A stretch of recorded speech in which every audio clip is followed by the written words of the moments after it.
Kayis duduk di perpustakaan tua, membaca buku besar berdebu berjudul Legenda Menara Waktu. Jam kota berdentang 12 kali. Warna langit berubah ungu keperakan. Dan malam ini teka-teki itu akan pecah. Orang-orang di kota berjalan mundur.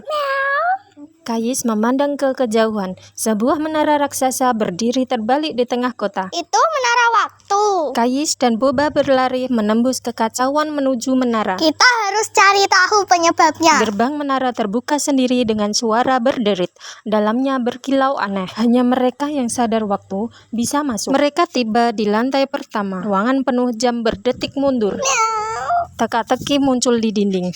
Balikkan arah waktu untuk berjalan maju. Kayaknya kita harus putar arah jam ini. Kayis memutar jam raksasa. Suara mekanik terdengar dan pintu terbuka. Pintu menuju lantai berikutnya pun terbuka. Mereka naik ke lantai 2. Arena raksasa terbuka. Bayangan muncul dari celah lantai. Dan musuh penjaga waktu pun muncul. Sosok mirip kesatria bayangan menyerang Kayis dengan pedang hitam. Kita bertarung dengan waktu sendiri sekarang. Boba menendang batu ke arah saklar di dinding.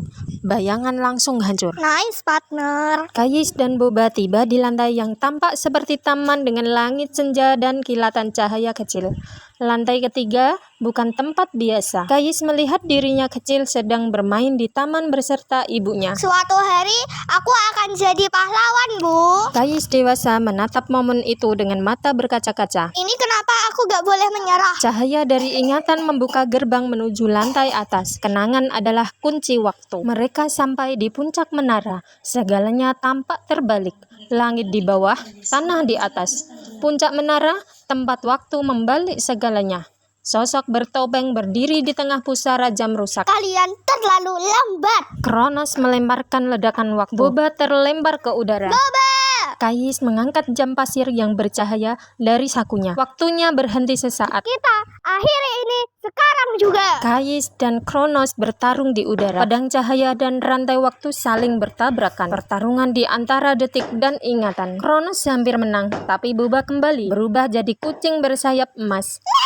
Boba, kamu berevolusi. Mereka menyerang Kronos. Jam pasir Kayis menghancurkan topengnya. Tidak, aku hanyalah sisa masa lalu. Waktu di kota berputar kembali normal. Kayis memeluk Boba di atas reruntuhan menara. Kita berhasil. Waktu kembali normal. Waktu berjalan lagi seolah tak ada yang pernah salah. Menara waktu perlahan menghilang di balik kabut, meninggalkan pasir jam berkilau di udara. Sampai jumpa lagi. Kilatan cahaya membawa Kayis dan Boba kembali ke kamar mereka. Boba, itu nyata kan? Boba menjilat pasir waktu yang tersisa di lantai, lalu bersin kecil. Kayis duduk di meja, membuka buku hariannya. Kristal kecil bersinar di sampingnya. Petualangan berakhir atau baru dimulai? Tiba-tiba sebuah surat melayang dari jendela, jatuh tepat di depannya. Kepada detektif waktu Kayis, masalah baru telah muncul. Kayis tersenyum penuh semangat. Boba duduk di pundaknya, siap. Kayaknya kita gak bakal tidur nyenyak malam ini. Mereka berdua menatap ke jendela. Cahaya bintang menyala terang. Waktu mungkin berjalan maju, tapi petualangan mereka tak pernah mundur.